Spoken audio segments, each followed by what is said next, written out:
and welcome to the afternoon show. My name is Phil Stephanie, and we are here at the Hyde.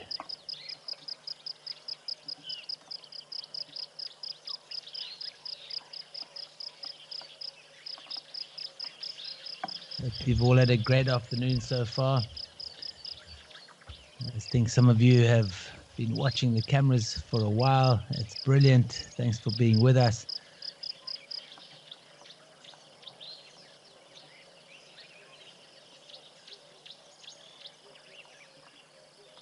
And we've started here at Tembe. Wow. Giraffe seems to be on time. Very nice to see. Yesterday we spent quite a bit of time, if you remember, at Cat's Eye with the big giraffe bull. Let's see what this one gets up today. Hi, Brittany. Ronelle, how you doing? Kate, Alison, Nutski from Belgium. Brilliant. Welcome to the show. Welcome to everyone on various platforms, African Premium, website, YouTube. As usual, guys, it's always wonderful to have your participation.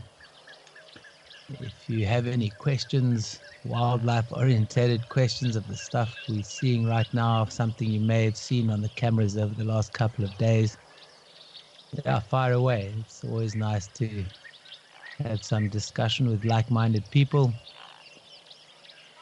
This giraffe is trying to have a drink. We obviously can't see around that corner. It may not be water though. It could also be trying to bend down to pick up a bone or something. Sometimes they chew on bones for extra calcium. But let's have a look. Maybe it does have a drink there. Maybe there is a little wallow. There's a second giraffe.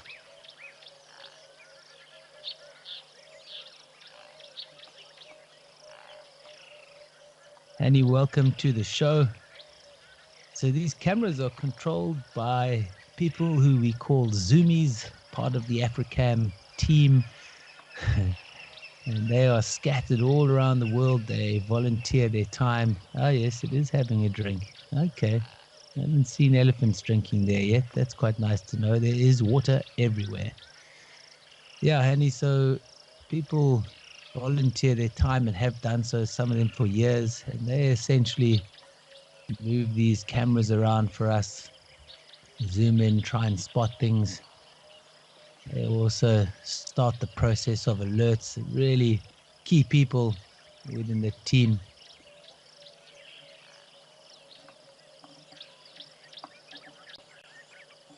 So I think that will answer your question there.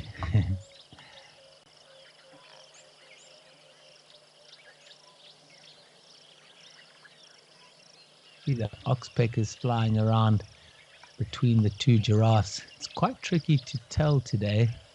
The giraffes are actually quite far away. The cameras are really tightly zoomed in there if they're males or females. Looks like quite nice black tufts of hair on the top of those ossicles or horns. I'm quite chuffed to see that there's actually water on that side. So if elephants or animals come down behind those trees, we know what they're doing. But to also give you a bit of an idea about the area in Tembe, I haven't been to Tembe Pan where the camera is, but I know the general area pretty well. I spent a couple of years on a reserve not too far away from there, and it's very much scattered throughout that thick woodland with these pan systems, beautiful natural pan systems. And essentially the woodlands, if anything, run north to south. They're kind of on old sand dunes. Oh, there's an elephant, or at least an elephant's backside.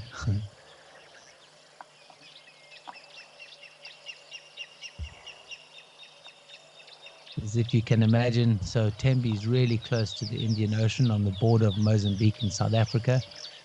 It's probably no more than maybe 100 kilometers inland. And so the dune system runs north to south, and on top of the dunes you find big forests. In fact, one of the planet's rarest ecosystems is sand forest. I don't know if anyone's ever seen sand forest or heard of it. It's quite a phenomenal environment, great big canopy, probably about 4 or 5 stories up, but very little mid-strata and no ground foliage at all. It's just covered in dry leaves and sand. There's a particular little animal that thrives in that area. It's called a suni. I don't think there's sand forest too close to this waterhole, so I'm still waiting to see a suni come down for a drink. It's one of the smallest little antelopes around. But yeah, so you get these bands of thick forest, and then these in the troughs, essentially between dunes, you find obviously the higher water table, and that's what forms these beautiful waterholes, these pan systems. Then, of course, you get floodplains as well, big open grasslands. You also get big palm fields, like those little palms we see on the left of the waterhole. There's also big open areas like that. Good environment for buffalo. We haven't seen buffalo for a while down to the waterholes, but they're around.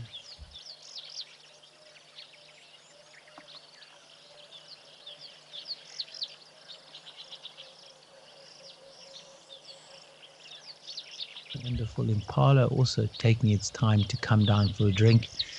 Like I often say, when animals come down for drinks, it's not the safest of moments. It looks like a red-backed shrike. Let's see if it turns around. But that grey cap and Zorro mask, the black mask across his eyes. Well behaved, wearing your mask. Brilliant.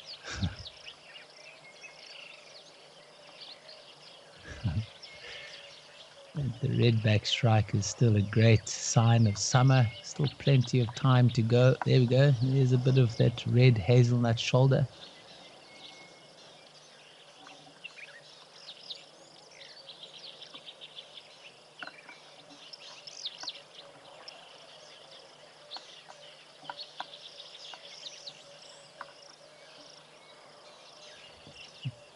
Donnelly, I'm sorry I didn't answer your question before. Yeah, maybe there's lots going on, but thanks for asking it again with regards to the Tembe elephants and the concept of them having some of the biggest tusks out of all elephants.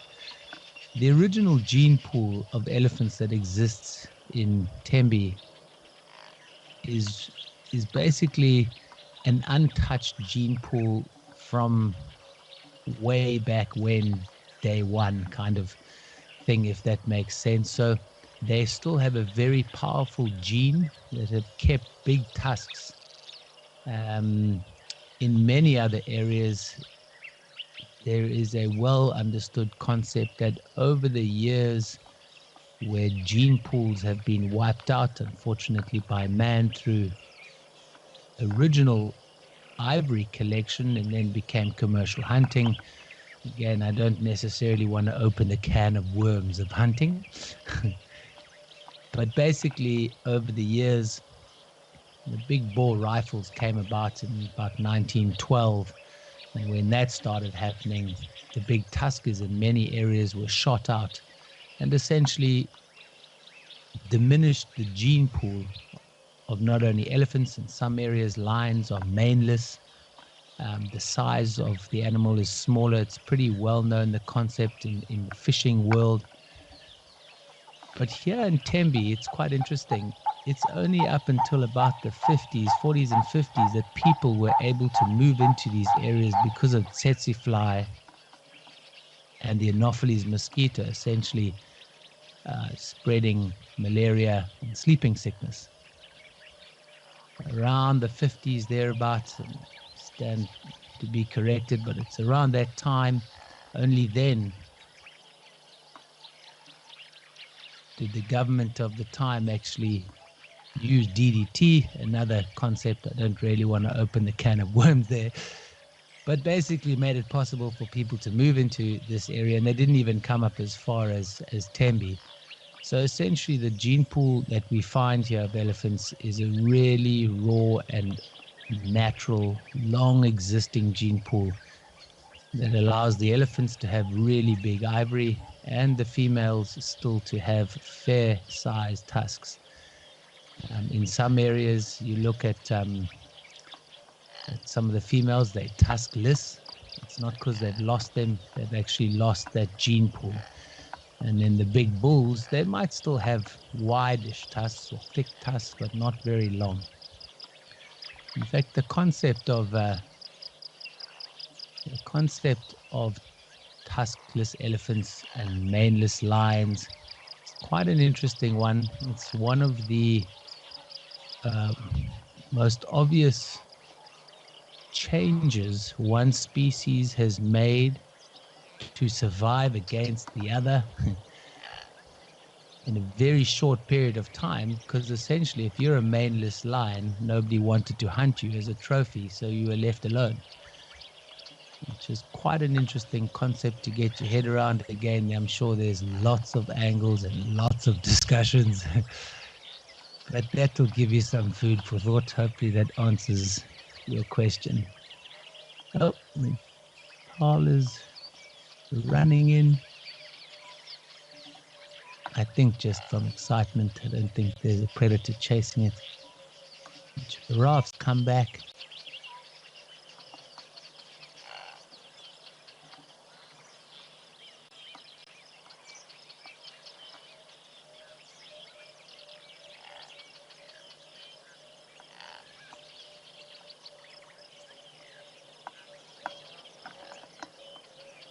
Sorry, Donna, what red bulls are you talking about?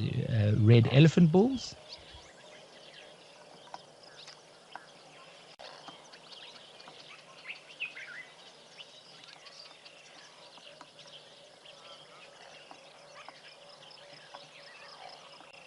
Again, wonderful bird calls.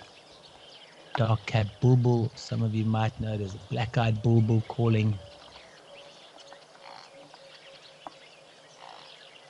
I heard the purple-crested chiraco calling again earlier.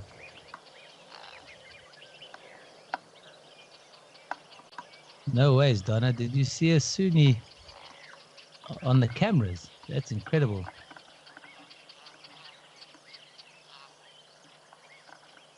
Okay, Nyala Red Bulls. No, I actually haven't seen them here, but I have seen some reddish males further south from Tembe. It's quite an unusual color morph that every now and then a male comes out with, rather than its normal gray. But definitely keep an eye out to see them here at Tembe.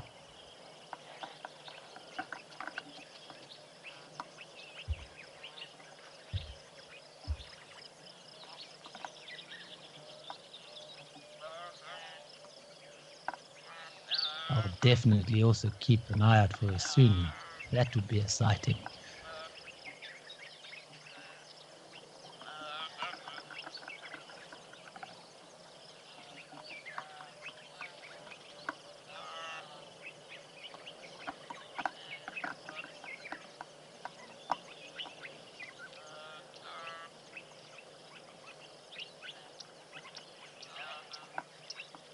Just want to see if we can pick the volume up at Tembe. I want to have a better listen around for the birds.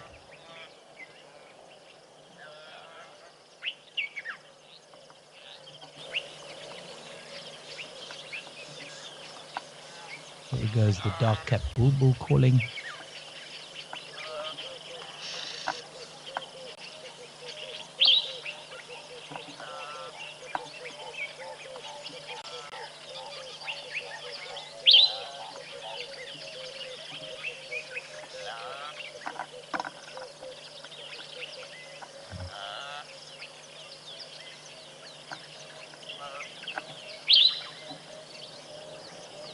Sounds like some young impalas bleating somewhere in the background. I don't know if you can all hear that.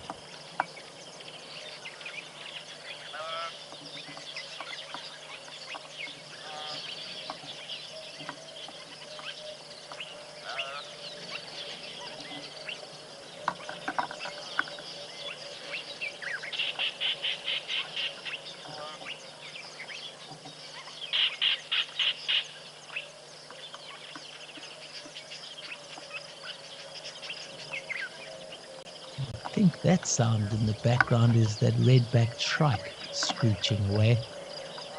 It's always quite a nice learning opportunity. You know, birding is quite tricky as it is, but if you're out there with a pair of binoculars and you hear something, you can quickly confirm the sound. But now it's purely sound-based. It's definitely keeping us on our toes while we can't get into the bush.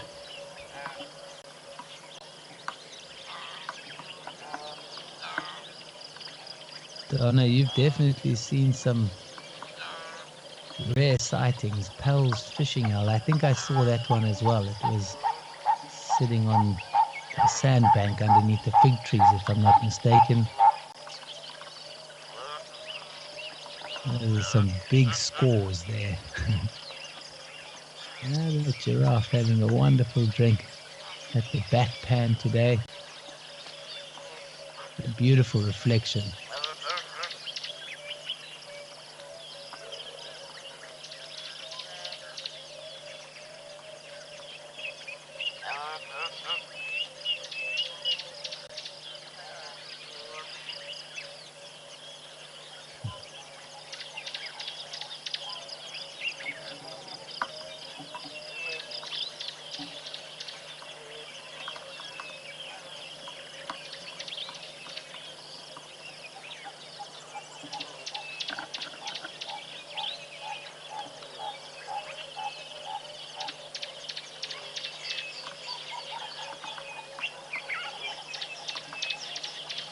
I'm also still waiting for one of those purple-crested chiracos to fly by with the red flash of the wings.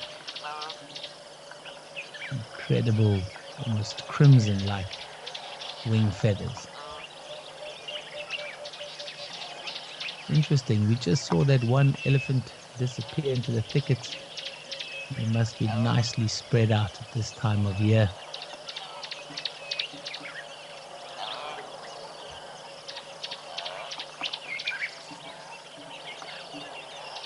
Giraffes swapping out. What a beautiful afternoon here at Candy. We'll stay here for just a bit longer if that's okay.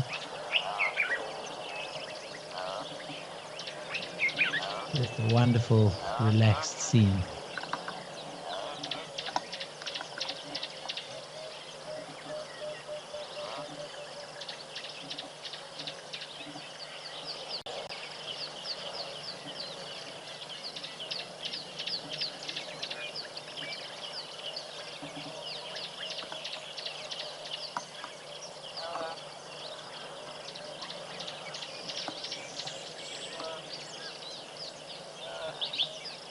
Just want to see if this one has a drink.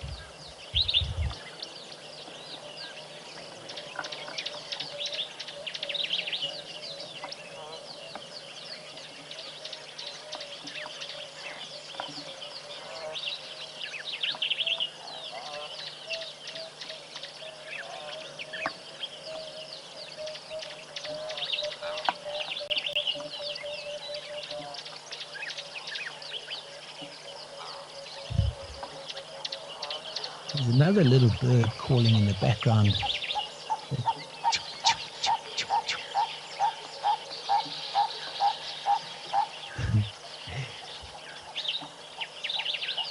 Sounds like a yellow-breasted apalus. A little insectivorous bird. It's one of the apaluses. There's bar-throated apalus as well in that area, but has a slightly different call.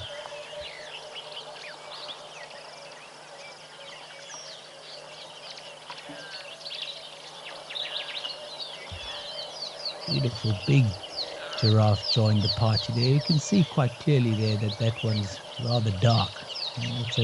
And quite a lot bigger than the others. I think that's a bull, a big bull.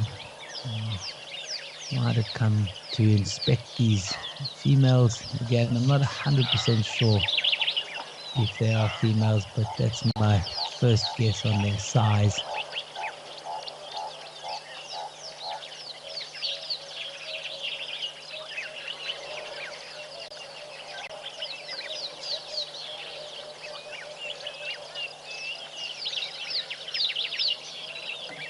Just an incredible contrast today. That soft light, the green and last bit of the clouds in the sky, bit of blue. Wonderful scene.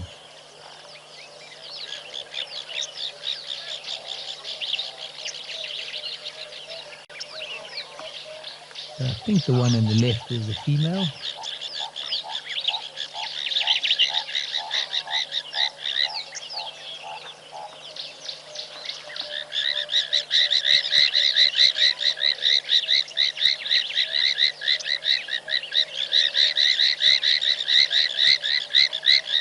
The one on the right could be a young male. Not too sure. Not too sure.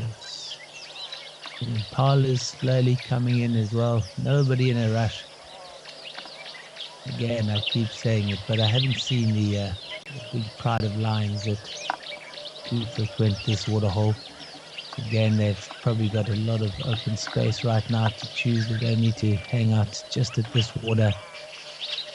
Animals have been very relaxed here lately. And good for them.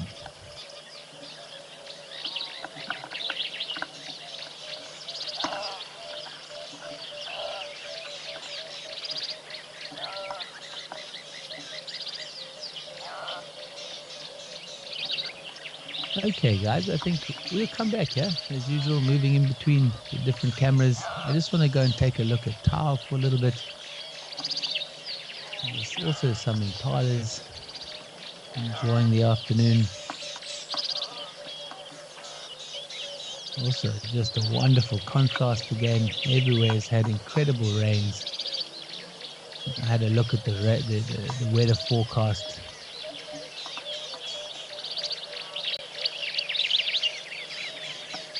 It does look like there's still some rain on the cards for the next week or so.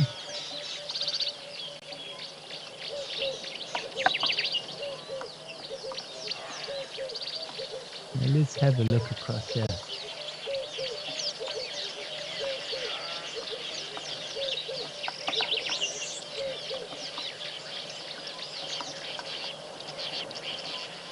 At Tau, always looking out for those crocodiles.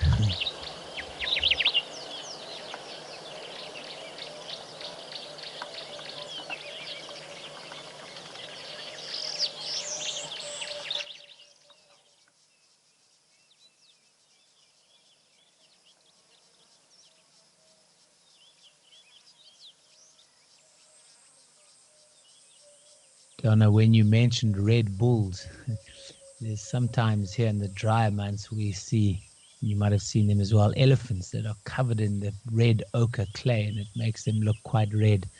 But I've only seen them in the winter months, and I was asking myself the same questions. I wonder when we're going to start to see the red bulls again.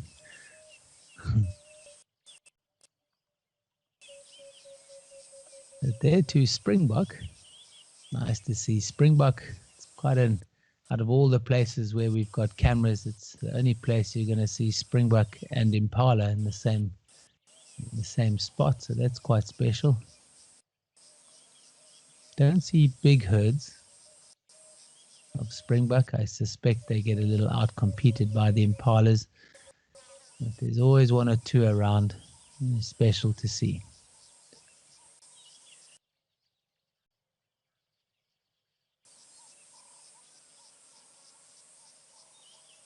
No sign of any crocodiles. Let's see if the camera keeps panning to the left. Sometimes there's a big croc on that wall on the left-hand side of the waterhole.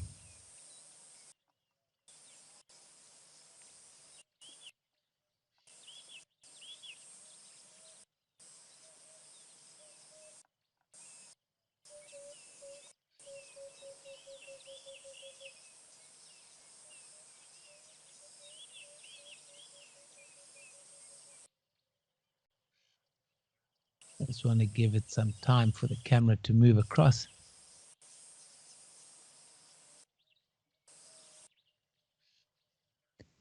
Just in case there's something on that side.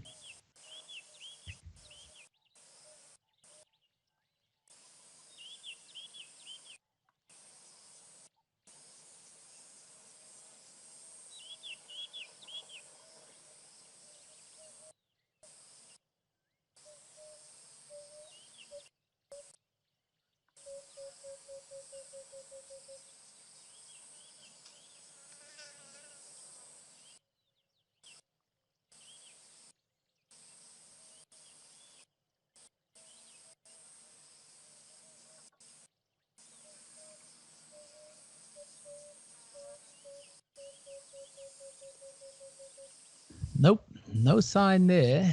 Okay, maybe they're hiding in the water.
There, it's tricky. There it is. Yeah, okay.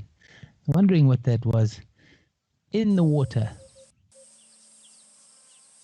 As Will said yesterday, note to self, don't go for a swim in any of these water holes.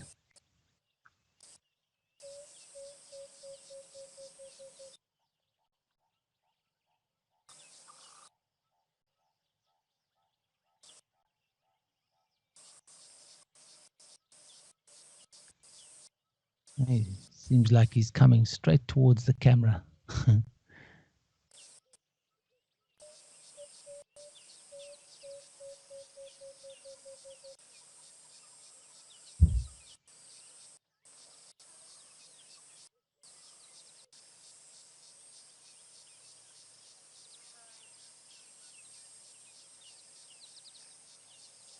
Let's follow him for a bit. Maybe he'll go back to those weaver nests. Try and snack on them.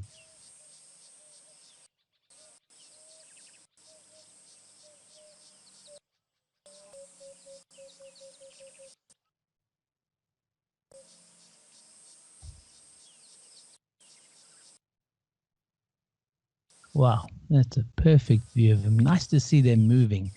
I mean, nice to see them anyways, but typically we see them lying on the banks, not doing too much. But I must say the crocs here at Tower, generally speaking, or as far as crocodiles are concerned, quite active.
Now let's stick with him for a little while longer.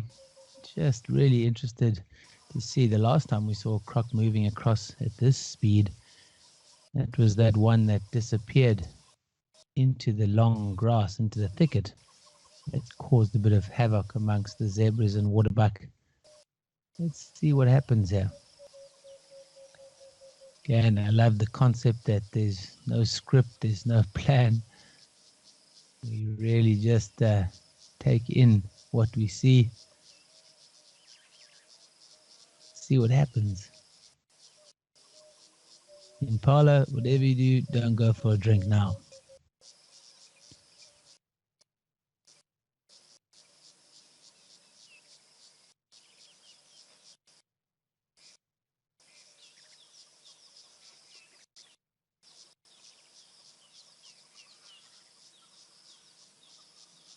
So it's going past that thicket where some of you saw the croc trying to grab at something in the thicket. My thoughts were those weaver nests, but it's going straight past. Let's see where it lands up.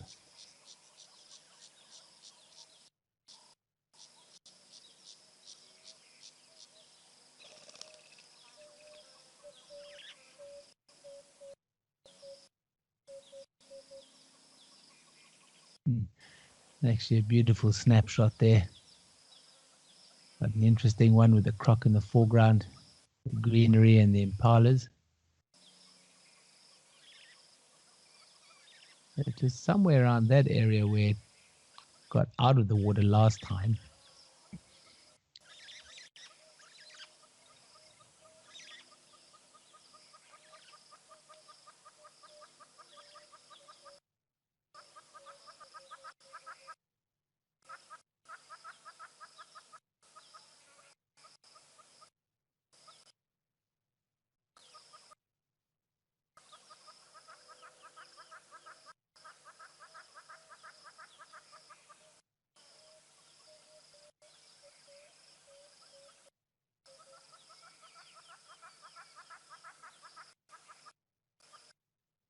It's still going.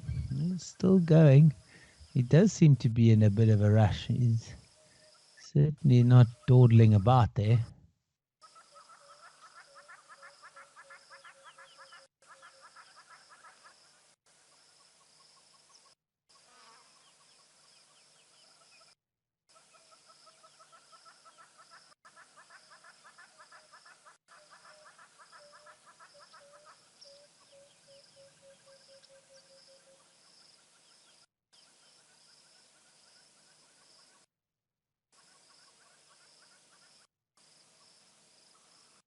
Can't quite see clearly what bird that is on the left.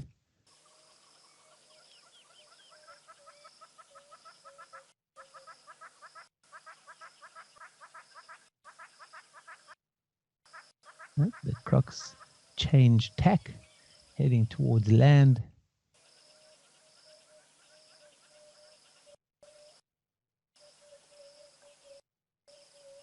Yeah, Marcel, it certainly looks like it's got a date with what or who, I'm not too sure.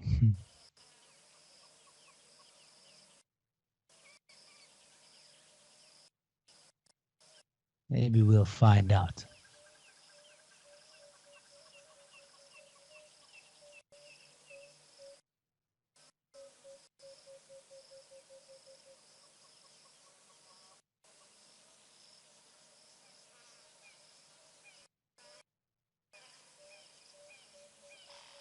Amy, I see your question here. What was my scariest, most dangerous encounter with wildlife?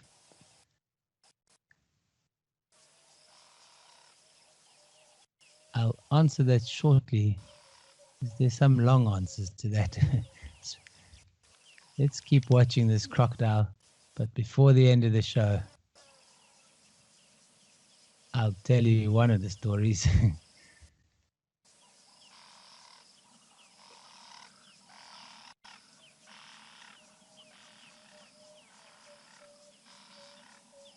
Okay, so the croc's taken a little left turn into what looks like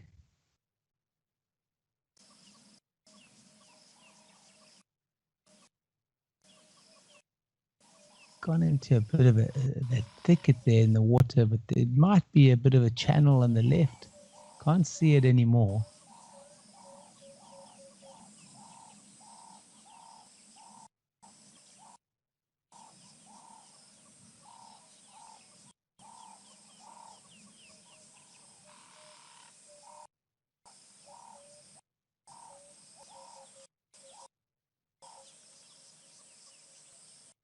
Yeah, there it is. It's carried on through there. Let's just keep watching it for a little while longer.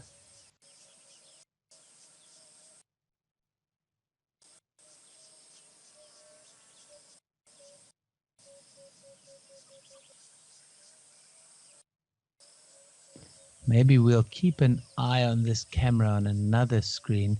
I just want to go to Cat Eye quickly. Some elephants have arrived. And not to take anything away from the crocodile, but Cat's Eye always gives a great angle. So let's see if we can get the message across and quickly go to Cat Eye, where there's a wonderful sighting of elephants. We'll keep an eye on if the crocodile does meet up with its date.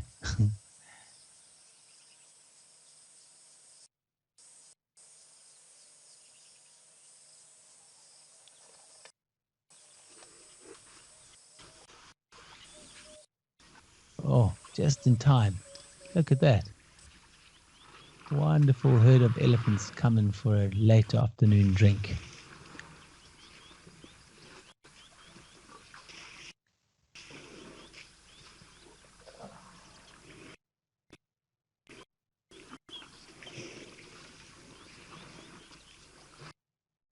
Let's spend a bit of time with them here.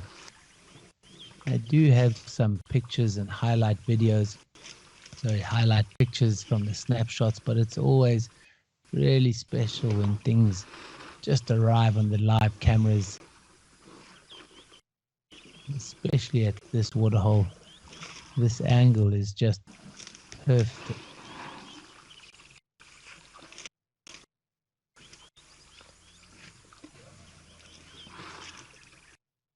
You can see some clouds in the air. Yeah, the rain's not done for the season yet. I'm sure the elephants love that idea. As far as they're concerned, the more rain, the better. Oh, this elephant might come right up to the camera.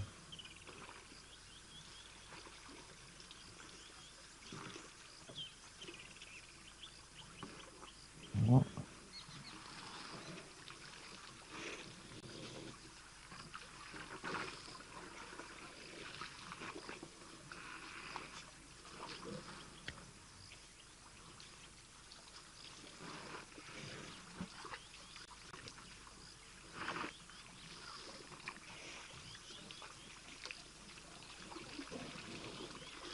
Oh, looks like we've got two cameras right now. That's an interesting thing. You never know with technology. Let's see if we can get the full screen of the elephants back. We can go take a look at Rosie's a little later. There we go.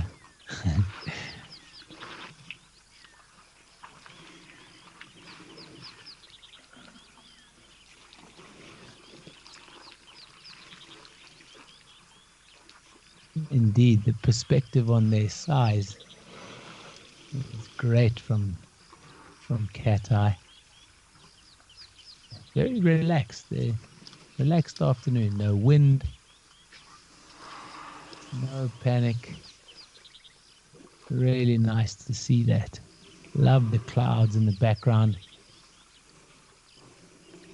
I can imagine that it's probably quite humid. I think it got to about 30 degrees today in this area. So again, for those of you, we've kind of in the center and northern part of South Africa, not far from Kruger National Park.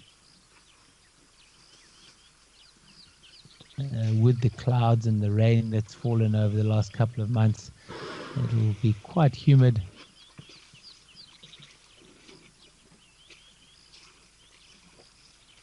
But I'm sure these elephants are loving the idea that the sun is filtered slightly by that cloud cover.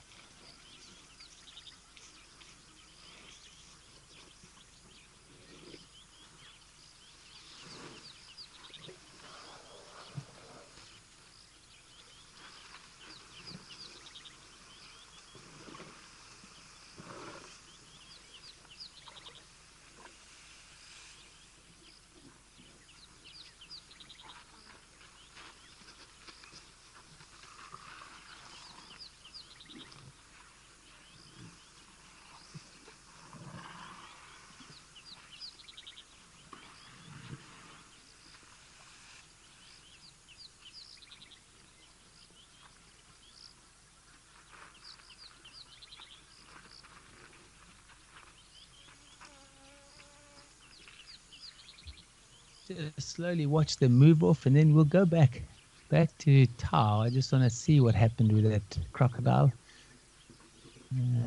There's nothing obvious while we're watching these elephants. But let's keep watching them. There's still one having a drink. They're most likely a bull. Typically, the bulls are quite slow to respond to the moving of the herds. The herds and the youngsters and the females are pretty well behaved when the matriarch gives the signal to move on. The bulls tend to do a little bit of their own thing.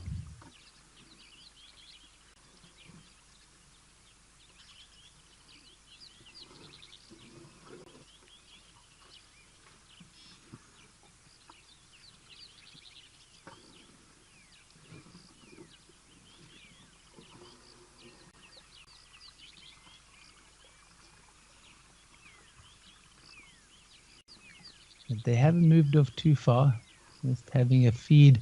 Again, at this time of year, it must be really nice, and when it's really dry, elephants and other animals will have to walk long distances to get to water, have a drink, and then walk all the way back to good feeding zones. They spend a lot of energy. It's obviously quite clear that they lose condition.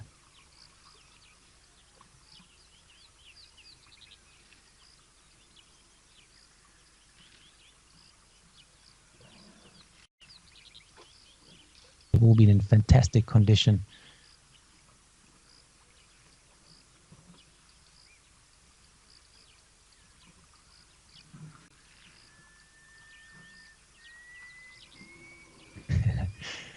Yeah, indeed, the dude with his foot on the stone.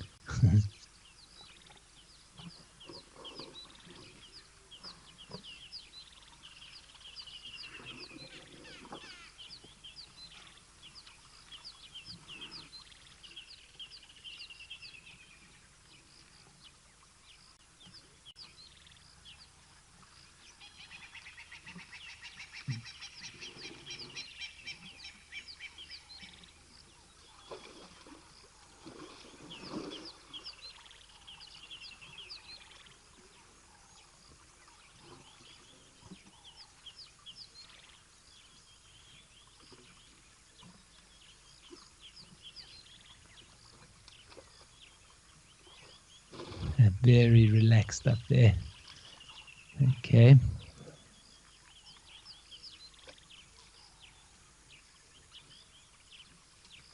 Might have had a technical issue. If things sound a little strange, let me know. Otherwise, we're still at Cat Eye.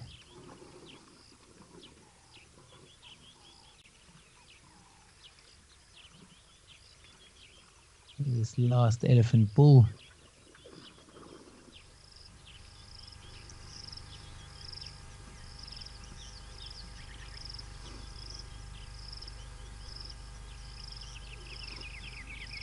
And we've quickly crossed over to something also which might not be around for a while. This family of squirrels. These are tree squirrels. And we've just quickly gone across because they might go into that hole as the sun sets. Just a wonderful little view of something else, a bit of the diversity of what we get to see on these cameras.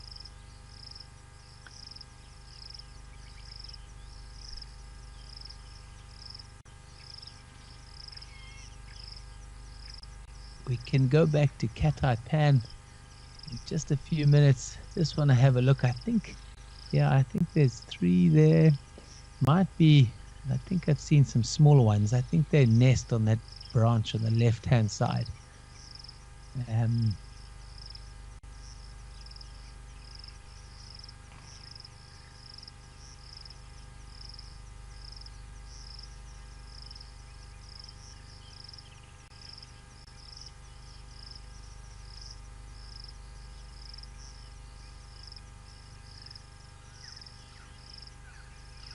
I think they had to compete with quite a few birds in particular to get that nest. I think about a month ago we saw some red-billed woodhoopers or green woodhoopers. Uh, Crested barbet tried to go in and out there as well, but it seemed that the tree squirrels won the battle. Such cute little animals.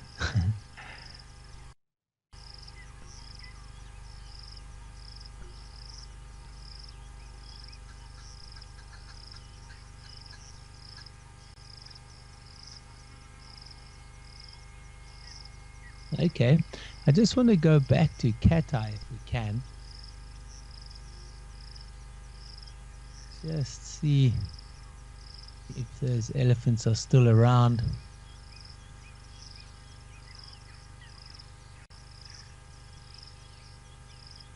Okay, there's the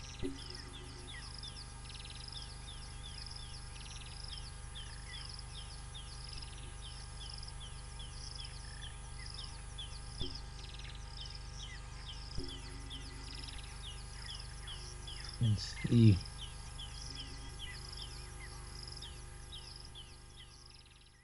where we land up. We can. There we go. Sorry, guys. Like I often say, it's quite an interesting concept dealing with something so wonderful and raw as the nature we look at.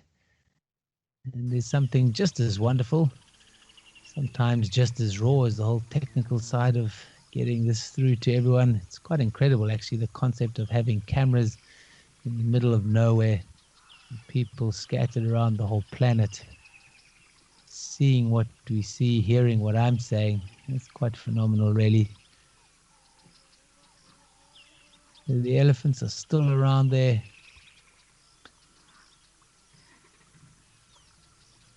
Just taking it easy. No rush again.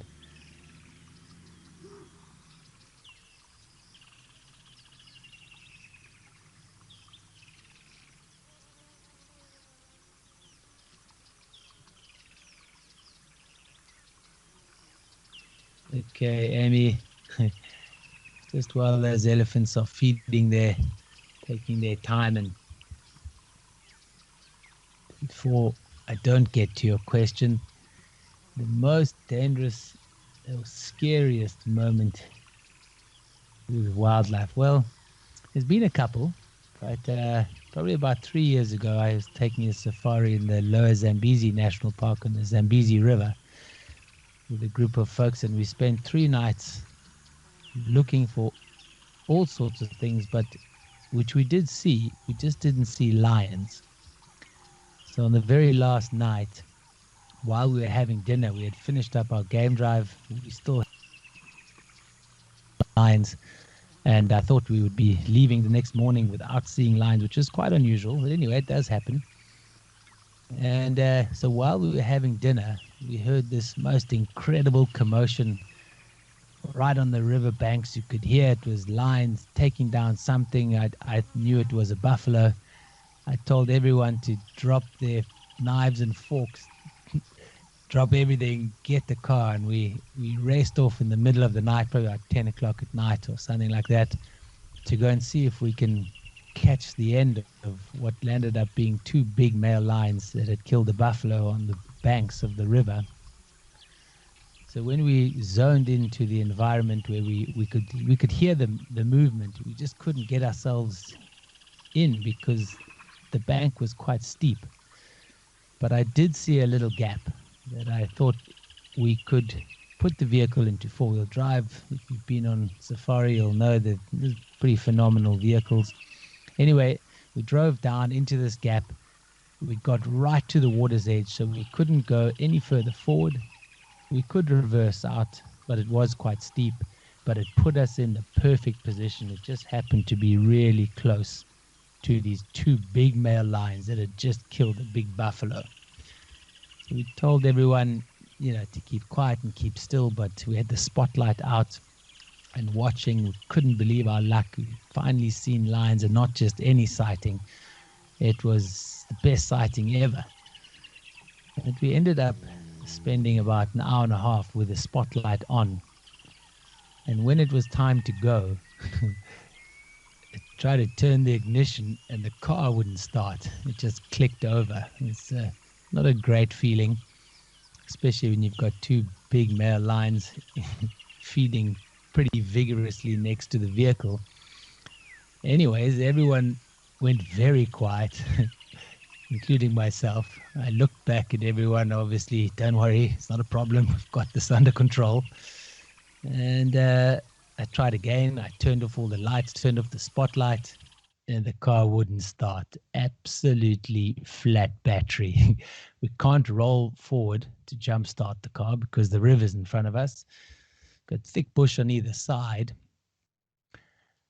And I managed to keep everyone as calm as possible for about 10 or 15 minutes. When I called for help from the camp to get another vehicle, we would have to tow us out of this position, but that would take about half an hour, 45 minutes, something around that time. And people were quite happy to start with, but someone in the back of the vehicle,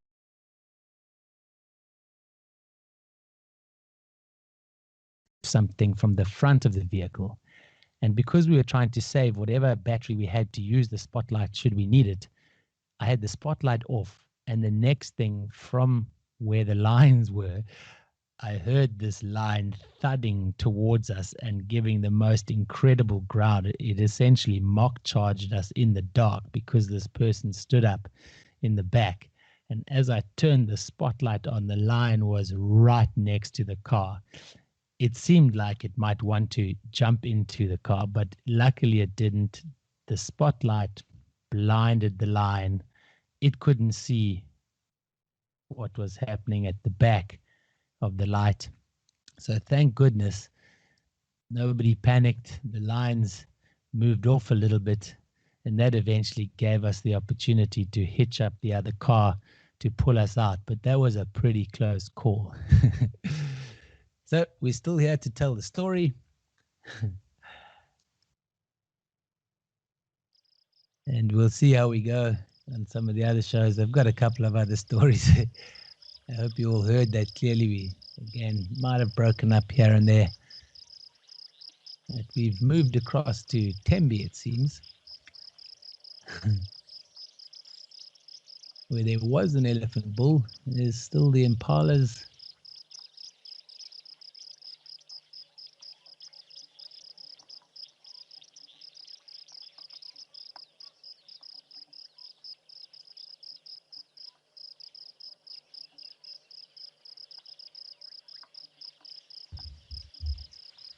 Yeah, you never know what happens out there. Like I say, it's quite a nice space where there's no plan or plot. It's just what it is. You go out every day, hope for the best.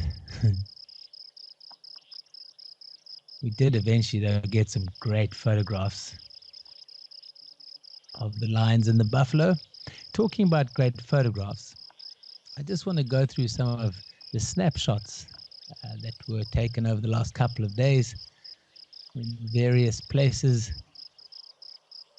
And then I'm sure we'll have time to finish off with some of the live cameras again.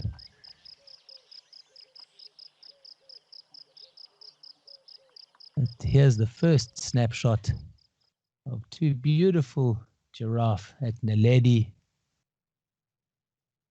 Otavio, seems like you got a great shot there. Again, a good example of summer giraffe.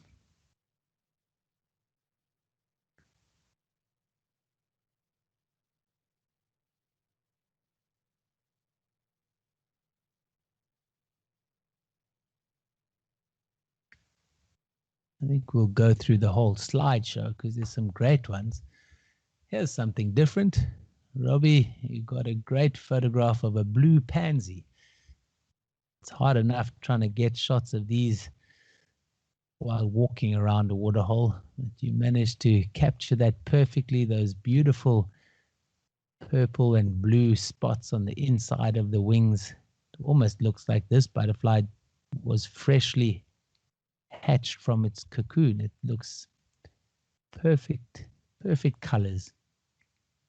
Lovely snapshot.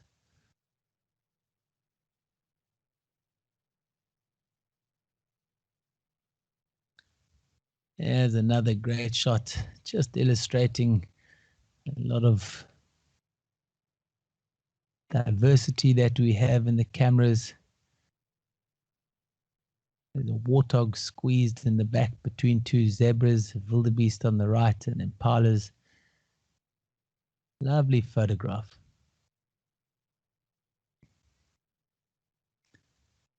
Talking about big tuskers, there's a great shot at Tembe. Cat CT 27, you got a great photograph here. What's interesting about this photograph is actually that marking behind its eye. It's a heavy secretion from the temporal gland. We often see that on a number of elephants, but when you see it on a big bull like that, and it's a lot, it's not just a little seeping line. That elephant is pouring out pheromones. My first guess would be that that elephant is in must, which is basically when elephants are on heat, they have huge bursts of testosterone, and one of the giveaways is that temporal secretion. If you see that, you should better stay away. They can be quite tricky customers. That actually reminds me of another close call, but we'll leave that for another story time. Just remind me. But yeah, elephant bulls and must, you've got to watch out. So the next thing you'd look for is if you could see between its back legs, you would also see it's very wet there. They dribble urine as well. Sometimes it goes kind of green because they cover a long distance when they're in must, and that urine froths up. And the next thing you look out for is if you're downwind, you'll smell that elephant. They do stink. But it is a wonderful warning. Yeah, if you're on a walking safari and you smell that, or if you anywhere near that smell, it's better to turn around and just leave that fellow on his own. That really interesting photograph. And then I'd like to finish off. Seems like there is not enough time in a day. But talking about the end of a day, Sally S., you got a fantastic photograph of the setting sun. Oh, sorry, morning. Either way, it's beautiful. Folks, that's all we have time for today. Thanks so much for joining us as usual. It is a exciting time of the day. Lots to see, lots to hear. Great discussions. Thanks so much for asking questions and getting stuck into a bit of discussion. I hope you have a wonderful day further. Keep watching the cameras.